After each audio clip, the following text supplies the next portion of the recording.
Amis soignants, amis confinés, bonjour. Alors aujourd'hui on va partir sur une petite recette toute simple du coup de mousse au chocolat.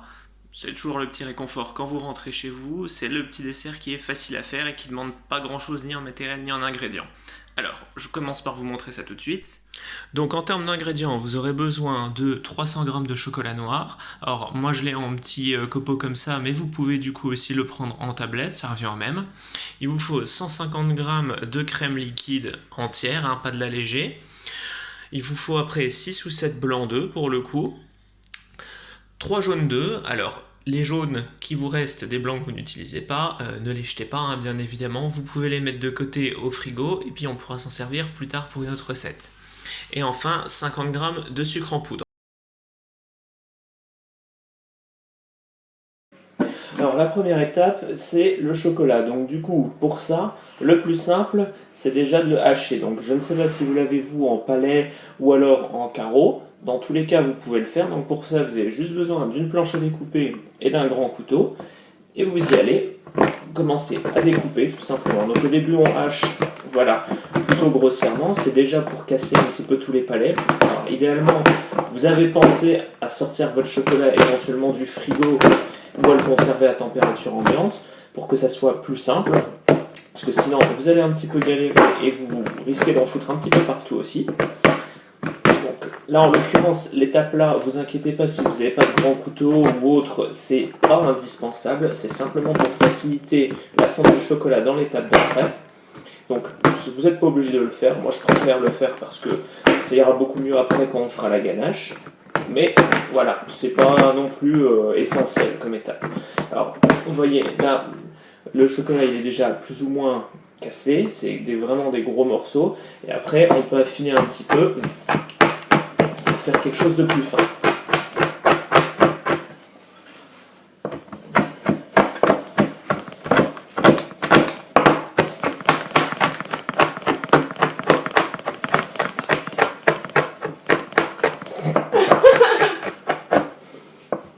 On dit bonjour à ma femme, Céline, hein, qui est toujours là pour goûter à toutes les étapes de la préparation, même quand on se prend juste les ingrédients à part.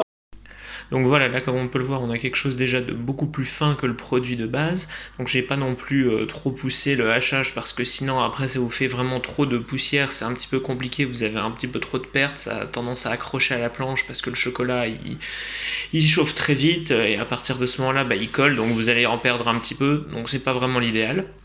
Donc l'étape d'après, vous mettez tout ça dans un saladier. Et on met le saladier au bain-marie. Donc là, comme vous pouvez pas le voir du coup, c'est juste une casserole avec un petit peu d'eau pour ceux qui ne le savent pas. Alors ça sert à rien de mettre des litres et des litres d'eau dans votre casserole parce que ça va juste du coup déborder à partir du moment où elle va commencer à beaucoup bouillonner et chauffer. Donc un tiers de la casserole, ça suffit largement. Donc on met à fondre à feu moyen vif et on attend que le chocolat fonde. Alors comme on peut le voir, le chocolat il fond déjà relativement vite, il a presque déjà intégralement fondu ici. Parallèlement à ça, vous pouvez mettre votre crème du coup dans une petite casserole que vous faites chauffer pour la porter à ébullition. Donc là, on n'est pas encore bon, on devrait plus trop tarder. Voilà, donc on peut voir que la crème est en train de bouillir, donc c'est bon, on est sur une légère ébullition, c'est exactement ce qu'on veut atteindre. Au niveau du chocolat, il est bien fondu, donc on voit tout est bien lisse. Il n'y a plus du tout de morceaux, pas de grumeaux. Donc, l'étape d'après, ça va être considéré comme une émulsion. Donc l'émulsion, c'est normalement mélanger deux corps qui ne sont pas censés se mélanger. Donc si vous prenez votre crème et puis que vous la retirez du feu, si vous essayez de la mélanger tout de suite sur le chocolat, intégralement, ça va pas aller. Donc du coup, le secret, c'est de le faire en plusieurs fois.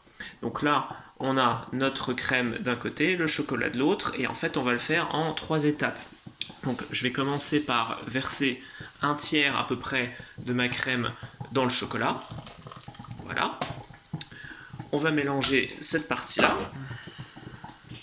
J'éteins mon feu. Donc on mélange tranquillement du coup à la maryse. Donc si vous n'avez pas de maryse, vous pouvez prendre une cuillère en bois. Ça n'a pas vraiment d'importance pour le coup. Voilà.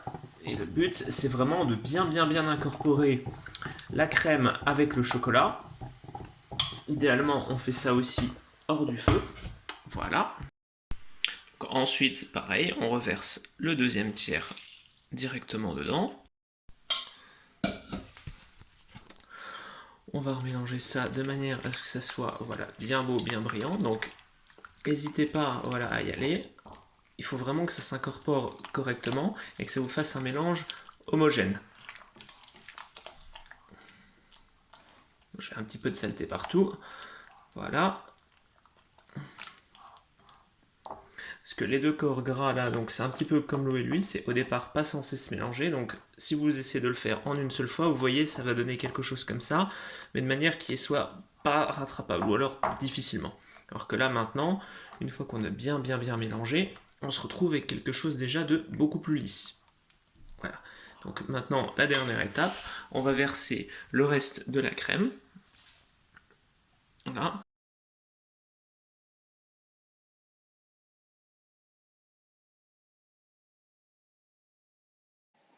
Donc ensuite, on va se contenter d'ajouter les jaunes d'œufs dans la préparation, de bien mélanger. Ça va permettre de lisser un petit peu le tout.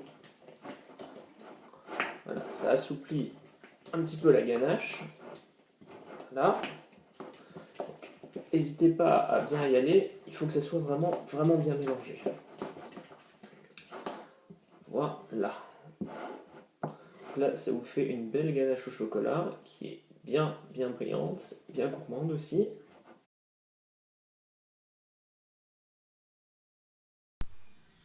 Et pour la suite, c'est dans la cuve que ça se passe. Donc là, vous mettez vos blancs d'œufs. Donc moi, j'ai la chance d'avoir un robot. C'est pas forcément le cas de tout le monde. Donc si vous en avez pas, vous pouvez mettre ça juste dans une cuve classique, un saladier ou ce que vous voulez, ce que vous avez sous la main, qui soit quand même assez haut parce qu'il y a quand même pas mal de blancs d'œufs. Et vous pouvez y aller donc avec un petit batteur à main, voire avec le fouet à main si vous êtes des courageux. Bon bah moi je suis un petit peu feignant on va dire. Donc on va utiliser voilà, le fouet ici. Donc idéalement, vous pouvez rajouter quelques gouttes de jus de citron ou un tout petit peu de sel, mais vraiment un tout petit peu. Le but, c'est pas de saler les œufs, c'est juste pour aider à monter.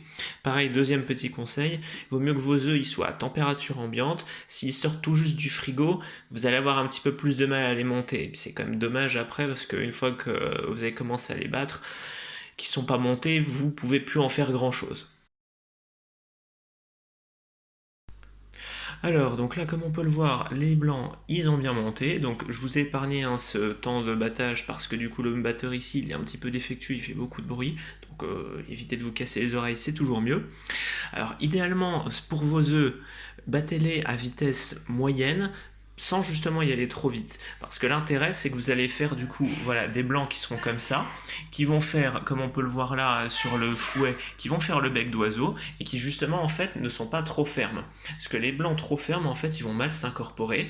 Et du coup, quand vous allez les mettre dans la préparation à côté, ils vont un petit peu se casser, ils vont rendre de l'humidité, et en fait, vous allez avoir un fond liquide dans votre mousse qui va pas être très agréable. Donc, au moment où vous commencez à les battre et que ça commence un petit peu à mousser, vous mettez une petite partie de votre sucre que vous avez gardé de côté. Et ensuite, quand vous voyez qu'il commence voilà, à bien monter, vous pouvez mettre le reste de votre sucre, donc plutôt vers la fin. Si ça aidera un petit peu vos blancs à tenir, pour le coup, pareil, sans que ce soit trop ferme. Il faut éviter de les mettre trop tôt au début, parce que sinon vos œufs ils vont jamais monter par contre. Et on arrive sur la dernière étape, l'incorporation des blancs en neige. Donc pour ça, le plus simple, ce que je vous conseille, c'est d'en prendre une petite partie, donc par exemple un quart de vos blancs, plus ou moins, que vous mettez dans la cuve directement, et vous les mélangez. Donc allez-y, là vous pouvez y aller un petit peu comme des brutasses. Le but c'est pas de préserver les blancs, c'est vraiment de réussir à bien les mêler avec votre préparation chocolatée. Alors pourquoi parce que si vous essayez d'incorporer vos blancs directement tels qu'ils sont, vous allez avoir un petit peu du mal. Et donc pareil, ça va faire soit des grumeaux, soit ce que je vous ai dit tout à l'heure, le renvoi de liquide, ce qui fait que c'est compliqué. Donc là, on peut se permettre de sacrifier une petite partie pour assouplir un petit peu l'ensemble, pour que la suite soit plus simple à incorporer. Donc là, voilà, je vais vous montrer tout ça. Voilà. Donc là, on a une partie qui est bien liquide, qui est bien lisse, qui est bien belle et qui du coup est beaucoup plus souple. Donc maintenant, on va pouvoir rajouter tranquillement le reste des blancs. Voilà. Donc vous pouvez tout mettre, n'hésitez pas.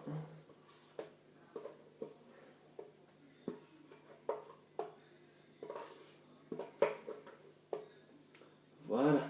Et ensuite, doucement, petit à petit, voilà, on incorpore. Et là, on y va vraiment délicatement. Le but ici, contrairement à tout à l'heure, c'est de ne pas casser les blancs. Donc vraiment, on soulève doucement.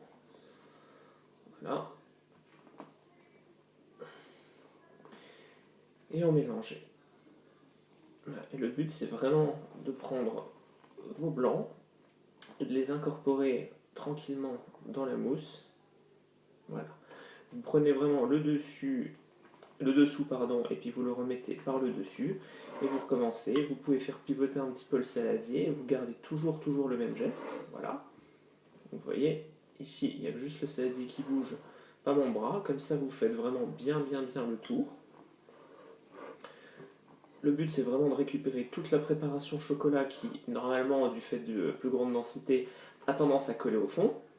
Voilà. Et de vraiment réussir à bien mélanger. Hop. Là, c'est bientôt terminé. Je vais pouvoir vous montrer tout ça.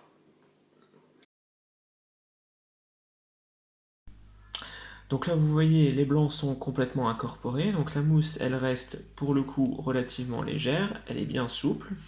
Voilà, elle n'est pas non plus totalement liquide. Donc c'est la preuve qu'on n'a pas cassé les blancs. Donc là, vous avez terminé. La mousse est prête. Il y a juste à la faire prendre au frais pendant quand même quelques heures. Vous verrez bien, ça dépend la taille aussi de votre contenant. Donc là, moi j'ai mis en grand saladier, donc il y en a quand même bien pour 4-5 heures. Si vous faites ça dans des petits ramequins directement, ça ira plus vite. En principe, d'ici 2 heures, 2 heures et demie, vous pourrez déjà commencer à y toucher. Donc ça, vous verrez bien, c'est aussi à votre convenance en fonction de si elle est plus ou moins prise. Donc on se retrouve dans quelques heures pour voir le résultat final. Voilà, et après quelques heures au frigo, on va pouvoir voir ensemble le résultat. Hop là! Voilà. Donc du coup, comme vous pouvez voir, elle est... Voilà. Elle est quand même bien texturée. Normalement, elle est pas mal puissante en fonction de votre chocolat. Et donc là, si vous avez vraiment envie de faire les gourmands, nous c'est un petit peu ce qu'on a prévu pour ce soir. Donc, en plus de ça, vous pouvez tout à fait la servir avec une petite sauce chocolat. Alors, la sauce chocolat, je vous ai pas donné la recette, parce qu'en gros, ça fonctionne exactement sur le même principe que tout à l'heure. C'est du chocolat que vous faites hacher, qu'ensuite vous faites fondre au bain-marie, vous faites chauffer à côté du lait, et que une fois qu'il est à ébullition, vous le versez en 3 fois, vous l'émulsionnez, c'est exactement le même principe. Donc les proportions, c'est 85 g de chocolat noir pour 100 g de lait. Si vous voulez, vous pouvez tout à fait le faire avec du chocolat au lait ou du chocolat blanc. Dans ce cas, il faudra un petit peu monter les quantités de chocolat par rapport au lait, parce que le pourcentage de fèves de cacao est nettement inférieur dans ces chocolats-là, donc ça aura tendance à être beaucoup trop liquide, donc ça vous fera rien de très bon. Donc voilà, et on va nous déguster tranquillement de notre côté. Donc je vous laisse faire de même, et puis on vous souhaite un bon appétit, et à bientôt pour une prochaine recette.